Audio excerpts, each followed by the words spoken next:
তো তোমরা তো অনেকেই কমেন্ট করেছো তুমি আর মিনি ব্লগ দাও না কেন। আজকের ভিডিওটা তাদের জন্য। আজকে আমি বানাবো মিনি ব্লগে বাটার চিকেন। তো বাটার চিকেন বানানোর জন্য আমি এখানে টমেটো, পেঁয়াজ, রসুন, কাঁচা লঙ্কা হালকা নুন দিয়ে একটু তেলে ভেজে নিচ্ছি। তারপরে একটু চাইলে তোমরা শুকনো লঙ্কা দিতেও পারো, চাইলে নাও দিতে পারো। আমি এখানে একটা দিয়ে দিলাম।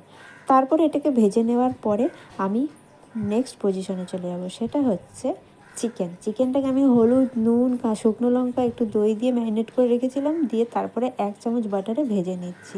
ভেজে নেওয়ার পর এটাকে তুলে রাখবো। তারপরে ঠান্ডা করতে দিয়ে আবার যেইগুলো ভেজেছিলাম আগে সেইগুলোকে পেস্ট করে নেব। পেস্ট করে নেওয়ার পর এই দেখো কড়াইতে আবার আমি বাটার দিয়ে দিলাম। বাটার দেওয়ার পর যেগুলো পেস্ট করে রেখেছিলাম সেইগুলোকে একটা ছেঁকনির সাহায্যে ছেঁকে রসটা বের করে নেব। তো তারপরে রসটা বের করে নেওয়ার পর ওর মধ্যে দিয়ে দেবো লঙ্কার গুঁড়ো, ধনের গুঁড়ো আর হলুদ গুঁড়ো। তারপরে এটাকে ভালো করে নেড়ে চেড়ে যতক্ষণ না তেলটা বেরোচ্ছে ততক্ষণ এটাকে নাড়বো। এই দেখো তেলটা বেরিয়েও গেছে। তেলটা বেরিয়ে যাওয়ার পর ভেজে রাখা চিকেনগুলোকে দিয়ে দিলাম। তো চিকেনগুলো দেখো এগুলো ফুটে উঠেছে। ফুটে ওঠার পরে এখানে দিয়ে দিলাম একটু ধনেপাতা আর তারপরে একটু দিয়ে দিলাম বাটার।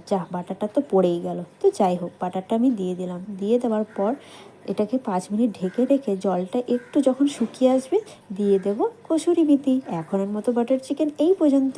টাটা।